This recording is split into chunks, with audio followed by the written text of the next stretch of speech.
Nchi ya Tanzania yatetemeka baada ya Wakenya kuingilia mbunge mmoja wa Tanzania ambaye aliingilia na kutusi Wakenya. Ujambo na karibu kwa taarifa zetu za Kenyascope, na tafadhali kumbuka kusubscribe. Mzozo wa kidijitali unaendelea kati ya Kenya na Tanzania umechukua mkondo mpya baada ya kufichuka kuwa mbunge wa Geita Joseph Kasheku Musukuma, ambaye ameibuka kuwa mstari wa mbele katika kuwashambulia Wakenya mtandaoni, ana kiwango cha elimu cha msingi pekee. Musukuma alipata umaarufu mtandaoni siku ya Jumatatu Mei 26 baada ya matamshi yake ndani ya bunge la Tanzania kudhihaki Wakenya, akiwataja kuwa hawana elimu ya kutosha na kuwa duni kisiasa ikilinganishwa na Watanzania. Kauli hiyo ilitolewa katika kipindi ambapo kuna taharuki ya kidiplomasia iliyochochewa na hatua ya Kenya kuwakilisha wanaharakati waliokosolewa kwa msimamo yao dhidi ya Rais wa Tanzania Samia Suluhu Hassan. Wakati akiendelea kusisitiza kuwa hana tatizo na Wakenya wa kawaida, Musukuma aliwaelekezea lawama wanaharakati kutoka Kenya, akiwatuhumu kwa kutaka kuvuruga amani ya Tanzania. Hata hivyo, maelezo hayo hayakuwazuia Wakenya mitandaoni kuchimba kwa kina historia ya mbunge huyo, ambapo waligundua taarifa za elimu yake kuwa na mapungufu makubwa.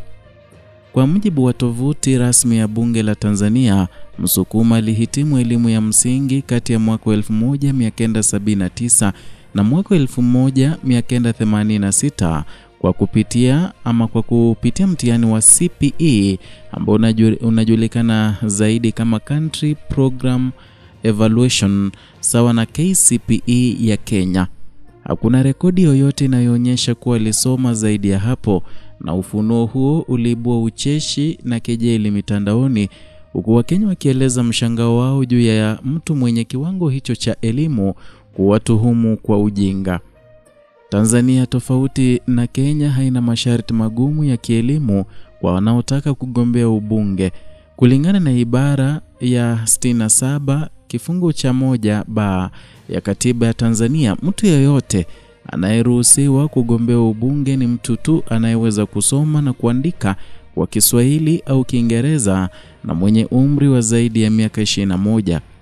Masharti haya yamezua mjadala mpana kuhusu ulinganifu wa viwango vya uongozi na elimu katika ukanda wa Afrika Mashariki.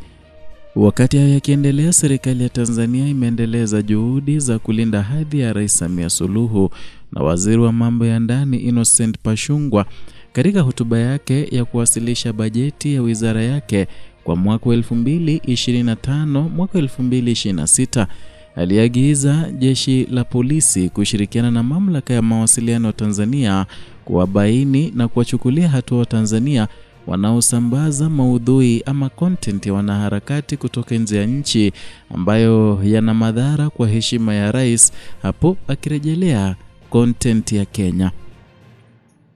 Waziri Bashungwa alisisitiza kuwa wabunge wote wanatambua mafanikio ya Rais Samia na taifa halitavumilia vitendo vya unyanyasaji mtandaoni dhidi ya kiongozi wa nchi.